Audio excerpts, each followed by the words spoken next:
Salam sejahtera, salam perpaduan kepada semua. Okey, tingkatan 4, indeks pada hari ini. Dasar pendudukan Jepun di negara kita. Okey, tulis dalam buku nota anda. Yang pertama, kamu kena tahu apa maksud dasar pendudukan Jepun di negara kita untuk kita belajar hari ini. So, dasar ni, what is dasar sebenarnya? Apa aktiviti? Senang. Guna bahasa yang paling mudah, aktiviti. Aktiviti Jepun dalam negara kita, iaitu aktiviti Jepun apabila beliau berjaya menjajah negara kita pada masa dulu kita panggil Tanah Melayu dan Sabah Sarawak okey, plus S, okey, S Sabah dan Sarawak. Okey, baik, kita pergi ke pengenalan Untuk maklumat anda, kita boleh tengok ini ialah bumi kita Ini ialah bumi kita. Okey, selamat datang Matish.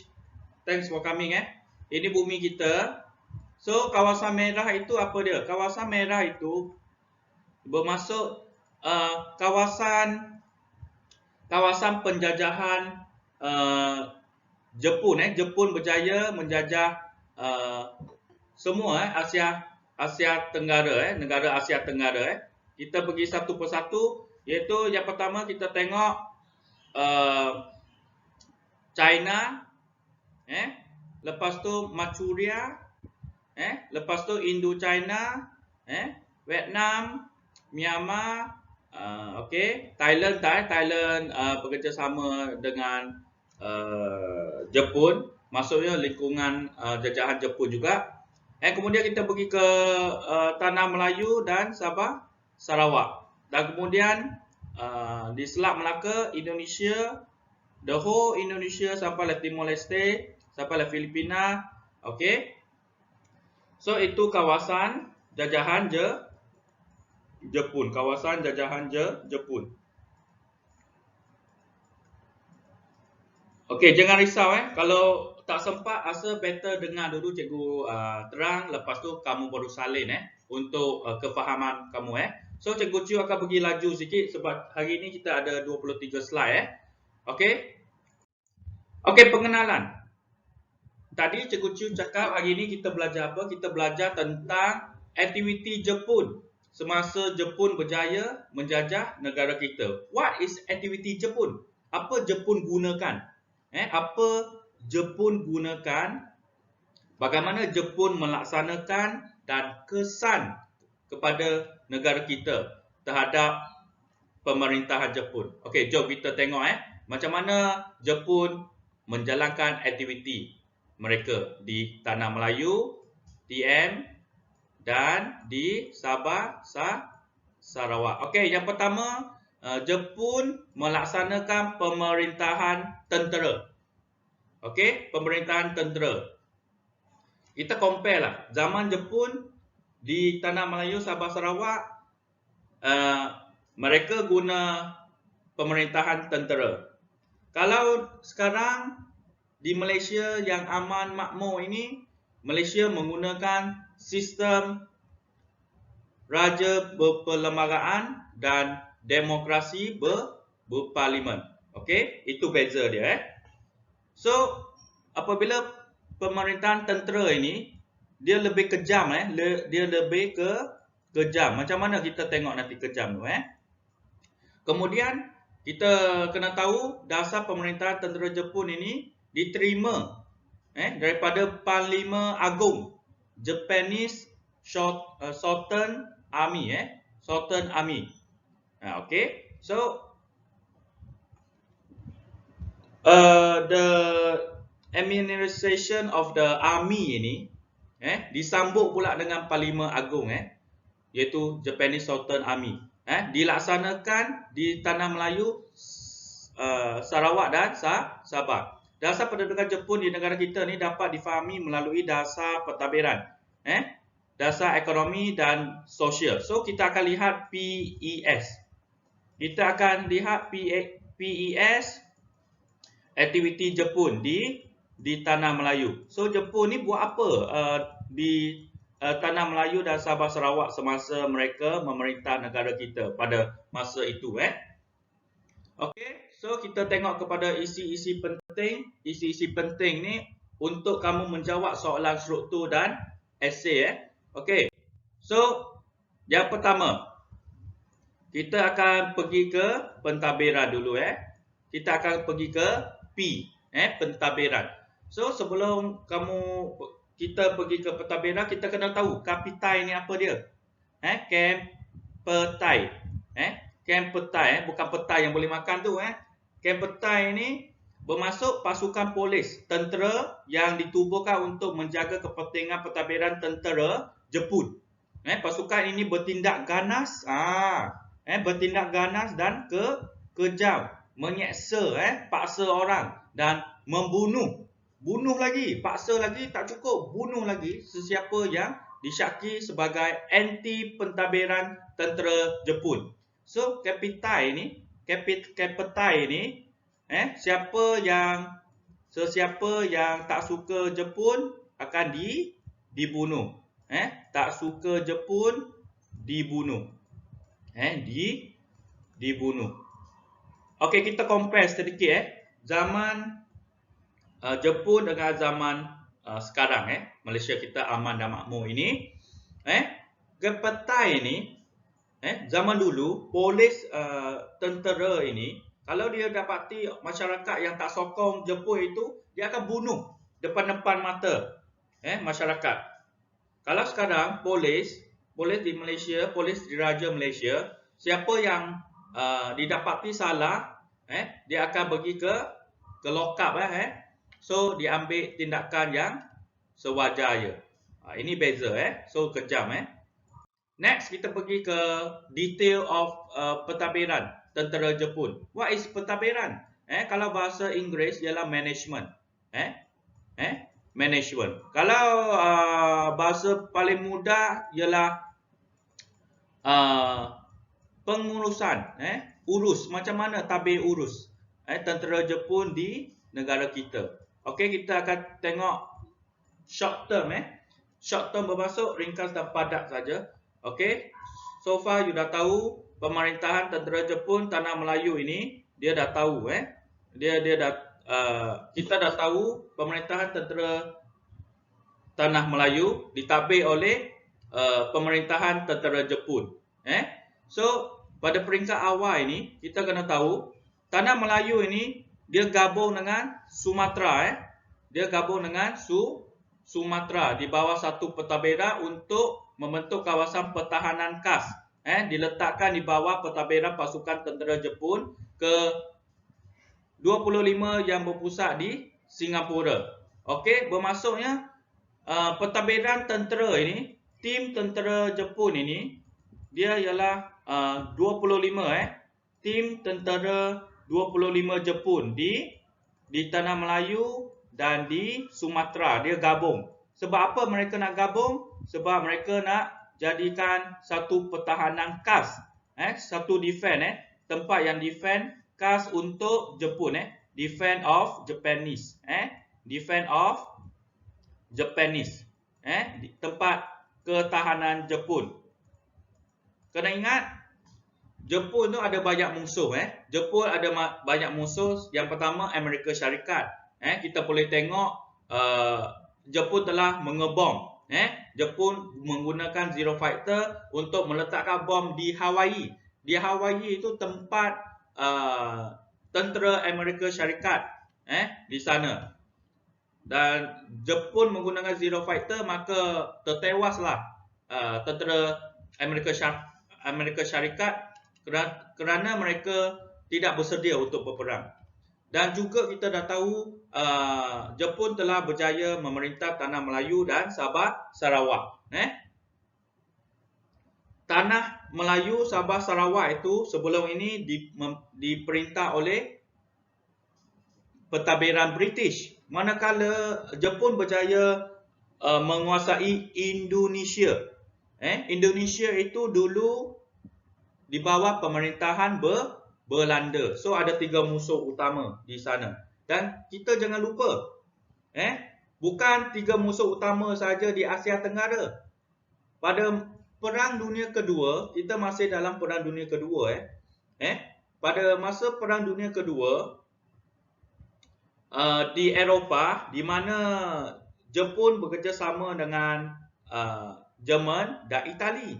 Dan Itali dan Jerman sudah kalah di Eropah.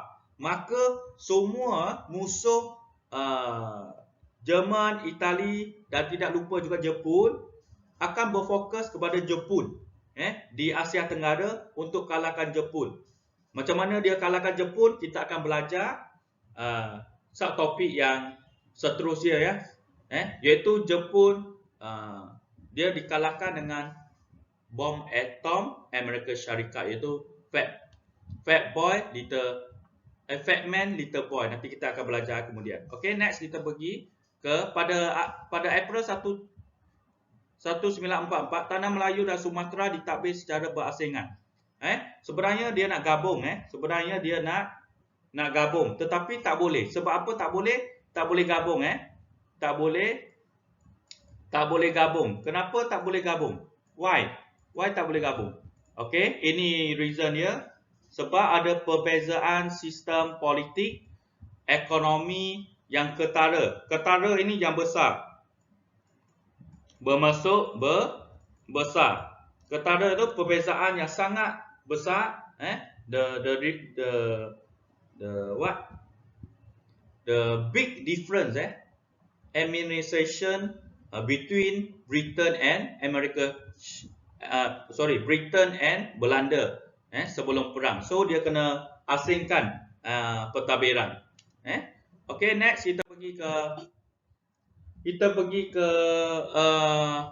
next slide, iaitu Sumatera. Sumatera di mana sekarang? Sumatera di Indonesia. Kena ingat Sumatera di Indonesia. Kemudian diletakkan di bawah pentadbiran tentera Jepun ke-25. So you kena tahu di tanah Melayu, Sabah, Sarawak, Sumatera di bawah pentadbiran pemerintahan tentera yang ke-25 berpusat di Bukit Tinggi, Sumatera. Nanti pergi Google search Sumatera dekat mana? Dekat Indonesia. Tanah Melayu pula ditadbir oleh pasukan tentera ke-29. Okey. So tadi sebenarnya dia nak gabung, tetapi tidak jadilah. Sebab apa? Sebab ada pembezaan yang ketara dalam sistem pemerintahan di tanah Melayu dan di Sumatera. So dia pecahkan pentadbiran tentera Jepun 25 untuk Indonesia untuk Indonesia, dan pemerintahan 29 untuk apa? Untuk tanah Melayu.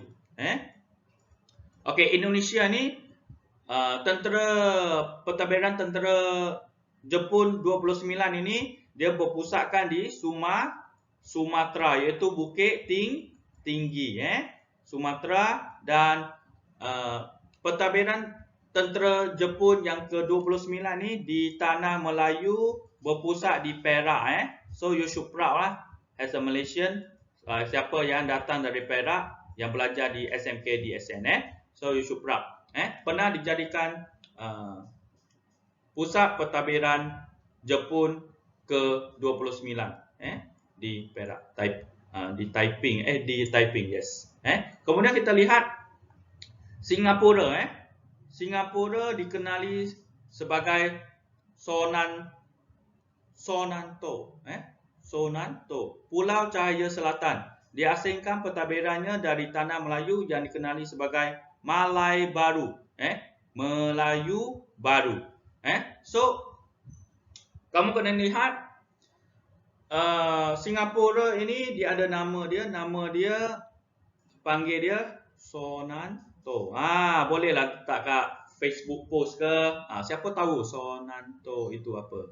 Pulau Cahaya Selatan, iaitu Singapura. Dan kemudian Jepun dia nak asingkan pentadbiran dari tanah Melayu, dan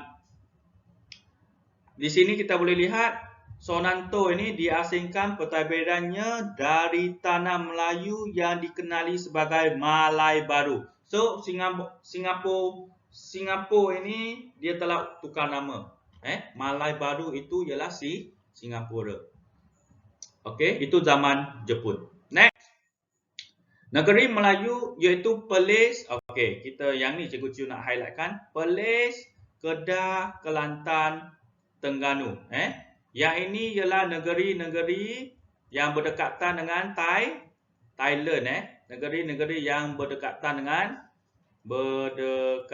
dengan Thailand. Okay, you should know what is this negeri dulu. Berdekat dengan Thailand. Minta maaf tulisan cikgu ni guna mouse.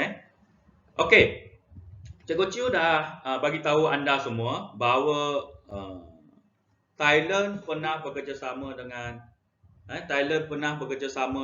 Jepun. So sebagai sagu hati lah, sebagai hadiah lah, Jepun memberi Perlis, Kedah, Kelantan dan Terengganu ini di bawah pentadbiran Thailand. Sebab Thailand bagi kerjasama.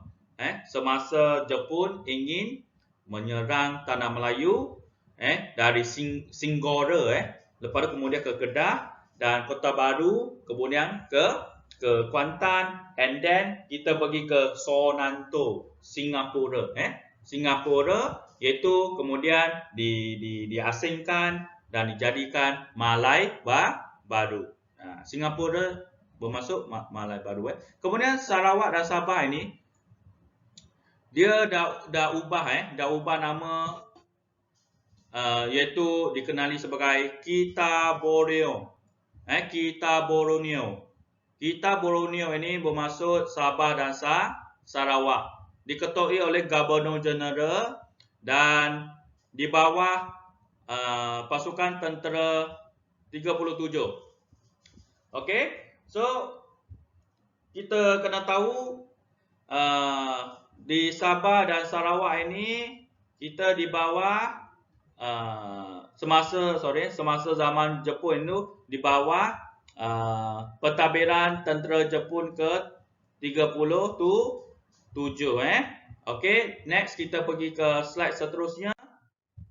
Dasar terhadap Raja-Raja Melayu. Alright. Okey. Dalam politik lagi, dalam pentadbiran politik pemerintahan tentera Jepun lagi, kamu kena ingat semasa zaman British, semasa zaman British, raja ni tak ada kuasa. Semasa zaman British, raja tak ada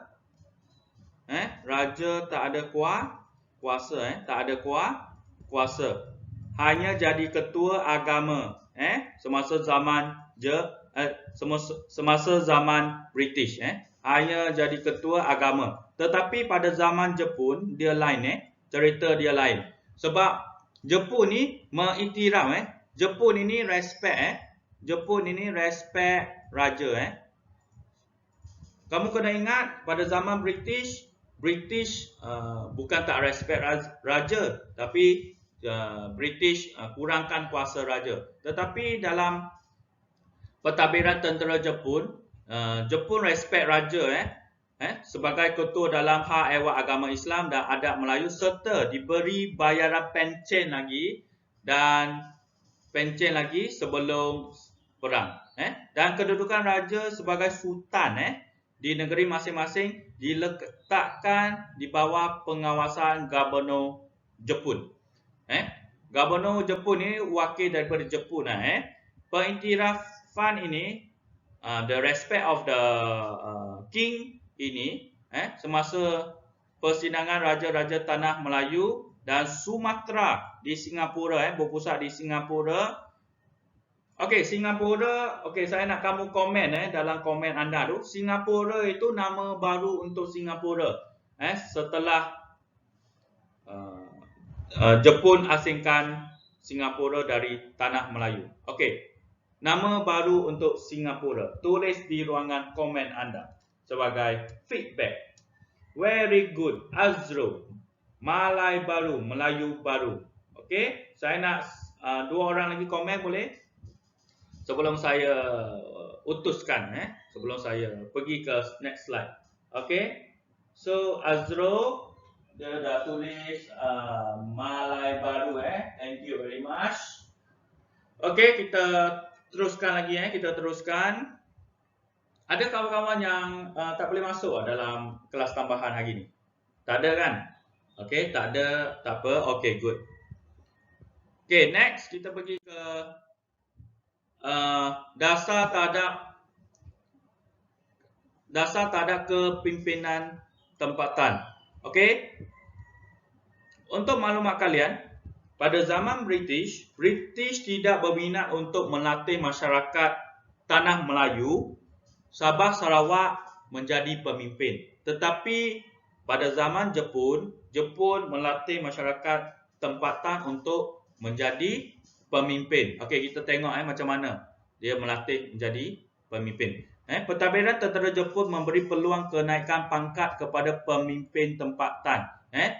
Pemimpin tempatan ni ada peluang kenaikan tempatan yang berpendidikan dan berpengalaman ke jawatan yang lebih tinggi. Ini advantage Jepun pada era Jepun di tanah Melayu. Langkah tersebut bagi mengatasi masalah kekurangan pegawai. Okey, mendapatkan sokongan penduduk. Dan kemudian kita tengok pentadbiran tentera Jepun menubuhkan institut latihan pemimpin-pemimpin muda atau Kokurenjo. Kokurenjo untuk melatih dan menanamkan semangat memperjuangkan cita-cita politik Jepun. Tengok, Jepun dia menubuhkan satu institusi latihan untuk menaikkan semangat cinta akan negara Jepun di tanah Melayu. Tengok, semangat kenegaraan Jepun itu sangat tinggi. Di Malaysia, adakah kita ikut Jepun? Di Malaysia, yes, kita ikut Jepun, tetapi tidak sehebat Jepun pada masa ini dalam kalangan pendudukan memperjuangkan cita-cita politik Jepun dalam kalangan pendudukan tempatan. Okey, next. Kita pergi ke dasar ekonomi pula. Okey. Tadi pentadbiran dah habis, kita pergi ke ekonomi pula Ekonomi ini kita kena tahu Jepun juga ada melaksanakan sistem ekonomi kawalan kawalan tu kontrol. Dia kontrol ekonomi. Untuk apa dia kontrol itu? Bagaimana dia kontrol? So rancangan pengeluaran 5 tahun the planning for the 5 years onwards dan jawatan kuasa penyelidikan ini ialah eksperimen eksperimen. Jawatan kuasa itu kamu dah tahu kan satu organisasi eksperimen bahan bahan alat diperkenalkan untuk apa? Untuk selia pelupusan barang. What is pelupusan barang? Barang yang dibuang itu dilupuskan untuk kegunaan yang lain. Contohnya plastik. Plastik kita tak guna kan? So kita buat recycle. Pada era Jepun lagi sudah praktikan amalan tersebut amalan recycle amalan recycle amalan recycle dan membuat penyelidikan kegunaan baru eksperimen of kegunaan baru bagi sumber tempatan. Wow. So British ni dia sangat bijak dalam menghasilkan sesuatu yang baru. Sampai sekarang juga zaman Jepun. Zaman Jepun sekarang dipandang tinggi. Sebab bukan tak nak cakap Jepun ni hebat sangat, tetapi Jepun ni telah praktikkan pada era zaman Perang Dunia Kedua lagi untuk eksperimen penyelidikan sebab Jepun dia banyak melakukan penyelidikan eksperimen untuk memajukan diri mereka ke lebih hadapan berbanding negara lain. So ini ialah Ini ialah wang wang Jepun pada masa itu okey. Ni wang pokok pisang. Orang gelarnya wang pokok pisang sebab ada pokok pisang di sini. Okey, next. Kita pergi ke next slide. Kita dah tengok eksperimen. Eksperimen on what? Eksperimen dalam aspek apa? Dalam aspek perindustrian. What is perindustrian? What is perindustrian? Kilang kilang. So mereka dah merancang projek 5 tahun, diperkenalkan untuk membangunkan kilang kilang tempatan membangunkan kilang tempatan, kena highlightkan di sini. Itu zaman pemerintah Jepun memastikan penggunaan optimum. What is optimum? Maximum. Optimum is maximum. Guna secara maksimum selagi boleh guna daripada peralatan dan kemudahan sedia ada. So sumber di Tanah Melayu, Sabah Sarawak digunakan secara menyeluruh. Lepas tu mata wang Jepun dicetak menggantikan mata wang yang digunakan oleh British. So Cikgu Chiu cakap tadilah mata wang yang macam pokok pisang itu mata wang pokok pisang itu mata wang pokok pisang. Dan kemudian kita boleh lihat ini ialah apa ni orang cakap kad catuan makanan. Contohnya kalau kamu ambil Jepun pula kamu ambil beras, gula, garam kena catat. Kad catuan makanan Tak apa, dalam buku teks ada. Kamu tengok muka surat 70 sehinggalah 73. Next. Kita pergi ke dasar sosial dasar sosial. Sosial ni bermaksud orang S. Okey. So dasar sosial dalam pendidikan ini cikgu bawah cakap dia tak boleh masuk GM. Okey, saya pause kejap Okey, so kita pergi ke pendidikan bawah kita dah sampai pendidikan Tak apa, Cikgu Chiu akan upload ke YouTube, nanti tengok balik yang tertinggal tu. Okey, Jepun ni dia tutup semua sekolah Inggeris. Dia tutup semasa zaman pendudukan Jepun ni, Jepun datang ke Tanah Melayu dan Sabah Sarawak ni, dia tutup, cancel all the English school and Chinese school. Tak benarkan. Tidak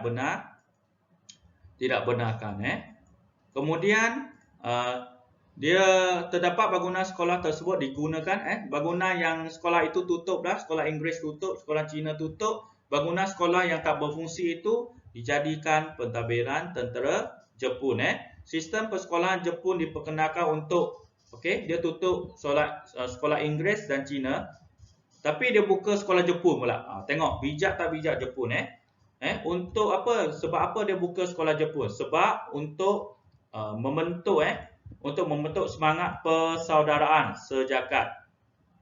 Untuk membentuk persaudaraan friends. But friends, tapi dia menjajah. Itulah psikologi yang digunakan oleh Jepun Hakko Ichiu. Panggilnya Hakko Ichiu. Kalau orang Jepun dia cakap Hakko Ichiu itu bermaksud dia nak berkawan dengan kamu. Tetapi pada zaman pendudukan Jepun ini, Akka Ichiu itu dia ada motif untuk penjajahan Tapi Akka Ichiu ini semasa ini zaman ini Jepun cakap dengan kamu, kamu beruntunglah boleh berkawan dengan kawan Jepun Okay, next kita pergi mencapai teknologi industri. So Jepun dah buat sekolah Jepun di Tanah Melayu itu. Yang pertama nak bina semangat kekitaan untuk respect Jepun. Nombor 2 nak belajar tentang teknologi. Ketiga nak meningkatkan disiplin. Yang inilah disiplin ini penting. Tengok masyarakat Jepun itu ada disiplin yang sangat tinggi. So kita kena belajar dengan dia dan menerapkan nilai Jepun. So it's about all Jepun di sekolah Jepun di sekolah Jepun is about all Jepun Hakko Ichiu, teknologi, disiplin, nilai Jepun. And then kita tahu tentera Jepun ini berusaha untuk memupuk nasionalisme Asia, menghapuskan pengaruh Barat, say no to Barat, menanamkan kesetiaan kepada Jepun dalam bidang pendidikan. Bermaksudnya di sini Jepun nak hapuskan semua sekolah.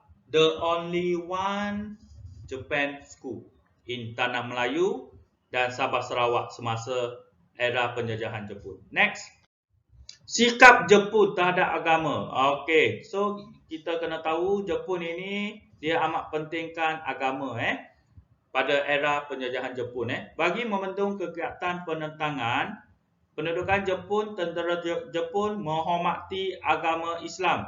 Jepun menghormati agama Islam.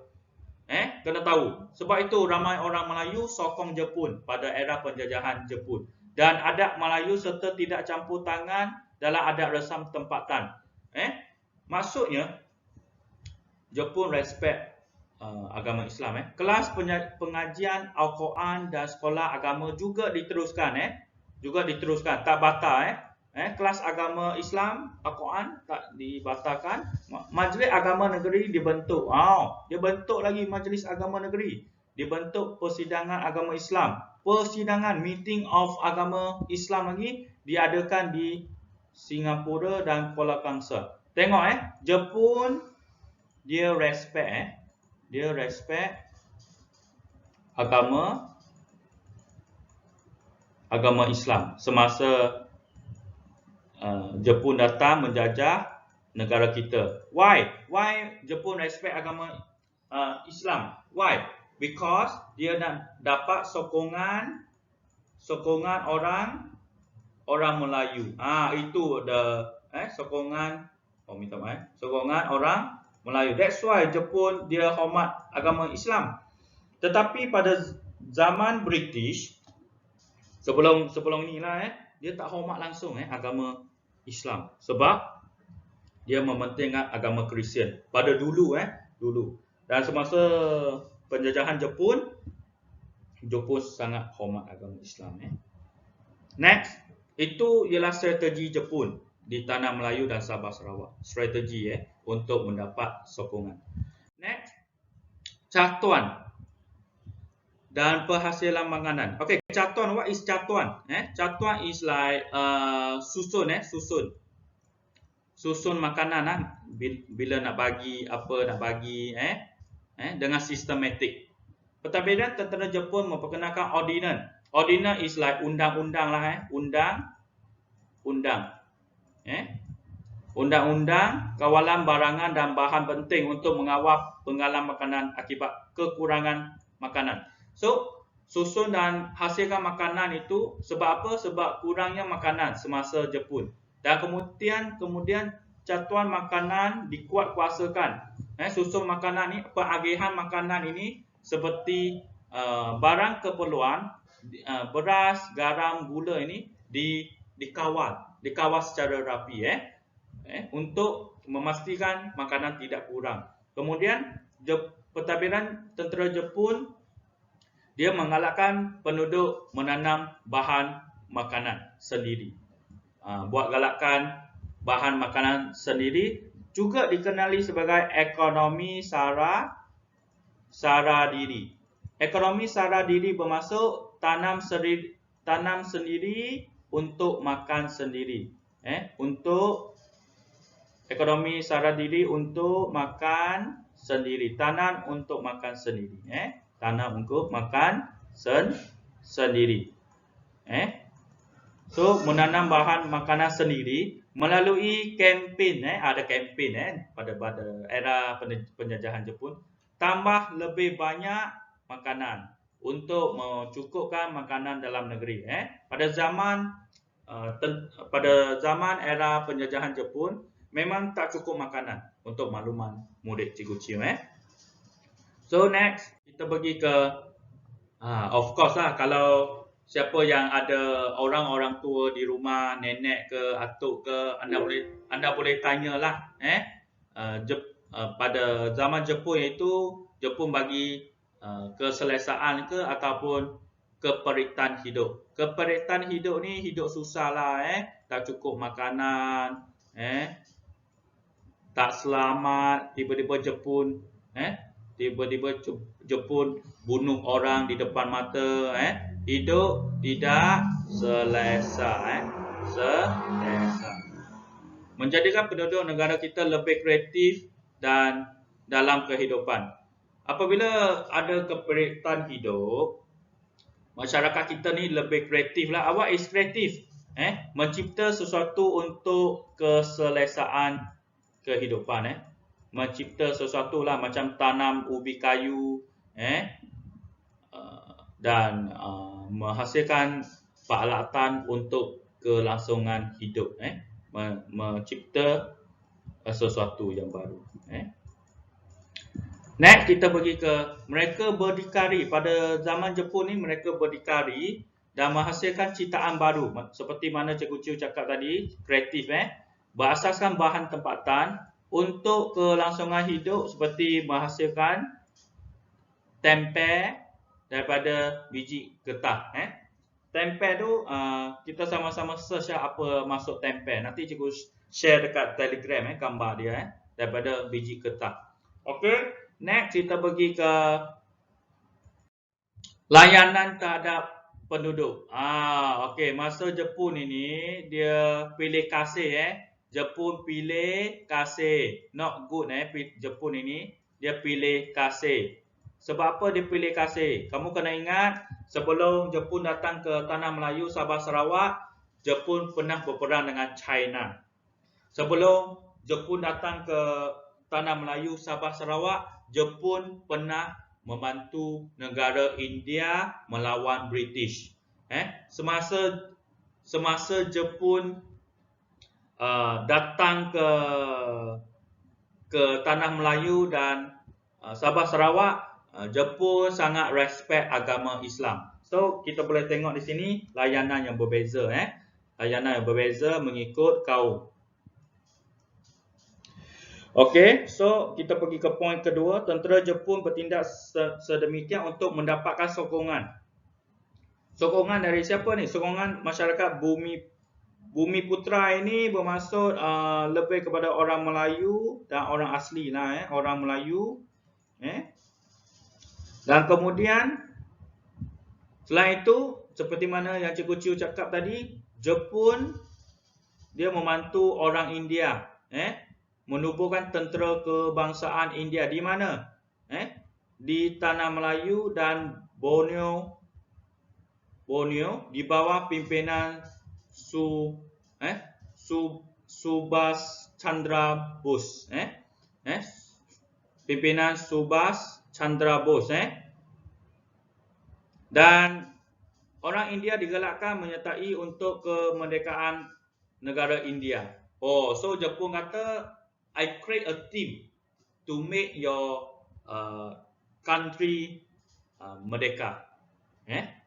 So orang India pun kata, Jepun ni very good, I want to join the force for our country. Tetapi bukan untuk our country. Maka force ini untuk menentang British di tanah Melayu dan di Borneo Utara. Borneo ini ialah di kawasan Sabah. Orang India digalakkan menyertai untuk kemerdekaan negara India. Layanan sedemikian bertujuan mendapatkan kerjasama India dalam rancangan tentera Jepun menguasai negara India. You nampak di sini. Jepun dia kata nak bantu, tetapi dia menjajah negara itu. So it's unfair lah. So kita sebagai manusia ni kita kena bijak, kena fikir, jangan ikut saja, jangan ikut. So kita kena berinovasi lah, jangan menerima sebulat-bulat saja. Orang cakap apa kita terima. Ramai orang suka menipu sekarang, hati-hati di dunia luar sana. Next, bagi orang Cina pula, dia tengok orang Cina, Jepun dia memberi layanan kejam, sangat kejam, layanan yang sangat kejam terhadap Cina. Sebab apa? Sebab ada perang Cina Jepun. Dan orang Cina ni dipaksa membayar wang sebagai hukuman penentangan semasa perang China Jepun Sebab apa? Sebab semasa perang China Jepun ini orang Cina di tanah Melayu Sabah Sarawak ni bagi bantuan kepada China semasa perang China Jepun kena ingat. Masyarakat berbilang kaum di negara kita mengalami kesengsaraan. Kesengsaraan ini bermaksud sedih lah kehidupan yang sedih. Kenapa sedih? Pengalaman pahit, pengalaman yang sangat tidak boleh lupa akibat kekejaman tentera Jepun. Okey? Dan kaum Cina mengalami kesedihan lebih teruk berbanding dengan bangsa Melayu. Cikgu, tadi cikgu cakap sokongan orang Melayu terhadap Jepun itu sangat bagus. Jepun pun layan Melayu dengan sangat baik. Kenapa masyarakat Melayu ni sengsara juga? Sebab bukan semuanya yang sokong Jepun kena ingat. Orang Melayu pada masa itu bukan semua orang Melayu itu sokong Jepun. Ada segelintir ataupun minoriti orang Melayu menentang Jepun sebab bekerjasama dengan British untuk menentang Jepun. Dan India pun sama, bukan semuanya support serta peribumi di Sabah dan Sarawak. Peribumi di Sabah Sarawak ni ialah contohnya Kadazan Dusun, Bajau dan lain-lain yang ada di Sabah dan Sarawak, kaum di Sabah Sarawak. Okey, kemudian kita pergi ke next slide. Yang ini saya nak highlightkan Zaman Jepun ni juga dikenali sebagai landasan kereta api maut. What is maut? Maut is mati mati. Uish, apa ni cikgu? Mati ni. Yes, mati. Pada zaman Jepun ini dikenali sebagai landasan kereta api maut. Why? Bukti kekejaman pentadbiran tentera Jepun. Jepun ni memaksa masyarakat orang Melayu, Cina, India untuk bina landasan kereta api Dalam pembinaan landasan kereta api tersebut, mereka tidak diberi kemudahan makanan, kesihatan dan tempat tinggal. Ramai yang terkorban, ramai yang mati semasa zaman era pendudukan Jepun di tanah Melayu. Akibat kerja sangat berat, kekurangan makanan pula, tak ada ubat-ubatan untuk menyembuhkan penyakit, pelbagai jenis penyakit, serta suasana buruk di tempat kerja. So, Jepun itu paksa orang bina lantasan kereta api. Why Jepun nak bina lantasan kereta api? Of course lah kalau ada lantasan kereta api, ekonomi Jepun pada masa penjajahan Jepun di tanah Melayu akan meningkat So dengan adanya landasan kereta api maut ini, kerja Jepun lebih mudah. Itulah tak bagusnya Jepun di era penjajahan Jepun di tanah Melayu. Kerja memudahkan kerja memudahkan kerja. Okey, next kita pergi ke next slide, kesimpulan kita dah sampai ke kesimpulan. Dasar pendudukan Jepun. So you dah tengok aktiviti aktiviti Jepun Aktiviti Jepun ni menarik atau tak menarik? Suka ke tak suka? Kejam ke tak kejam dari pentadbiran plus ekonomi plus sosial iaitu meninggalkan kesan yang sengsara dan penderitaan rakyat. Sengsara ni sedih lah sedih. Dan penderitaan ini macam tidak amatlah kejam. Penderitaan itu kejam kepada rakyat. Pengalaman tersebut membentuk jiwa masyarakat tentang kepentingan ketahanan fizikal dan mental menghadapi cabaran hidup. Okey, so pada zaman pendudukan Jepun ini, kita sudah belajar, kita kena kuatkan mental dan fizikal.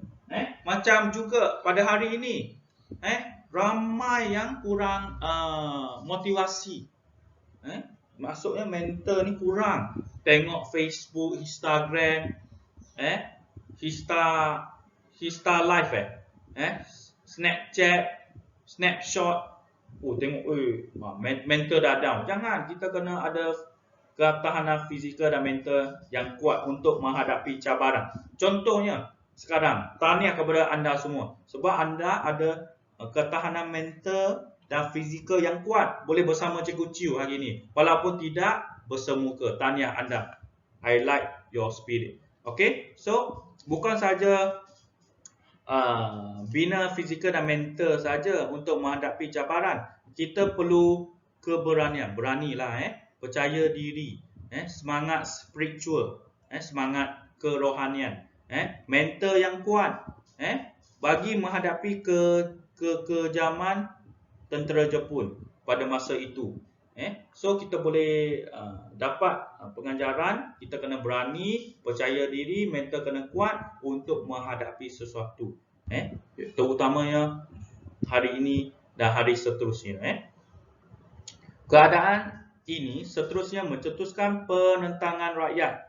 So apabila Jepun bertindak ataupun melakukan kekejaman, maka penentangan rakyat dalam pelbagai bentuk terhadap pendudukan Jepun di negara kita. So, masyarakat tempatan Tanah Melayu, di Tanah Melayu, Sabah Sarawak, on the way menentang Jepun. Nanti kita akan belajar lagi bagaimana masyarakat tempatan menentang Jepun. Okey, di hari esok. So, ini latihan. Latihan untuk anda pada hari ini. Siapa yang ada buku kerja, anda boleh buat muka surat 45 dan 46. Latihan 3.6. Jawapan tu jangan terlalu panjang. Jawapan ringkas saja. Ringkas dan padat saja. So jangan tulis panjang-panjang. Dalam 3 poin, 4 poin dah cukup. Dan kemudian soalan 2, 3, 4, 5, 6 ni semua dah diberikan jawapan. So anda kena cari. Ini tugas anak murid Cikgu Chiu. So carilah satu markah, slide 2, slide 5, slide 8, 10, 17 hingga 19. Okey, yang 6 ni Cikgu Chiu nak highlight sikit.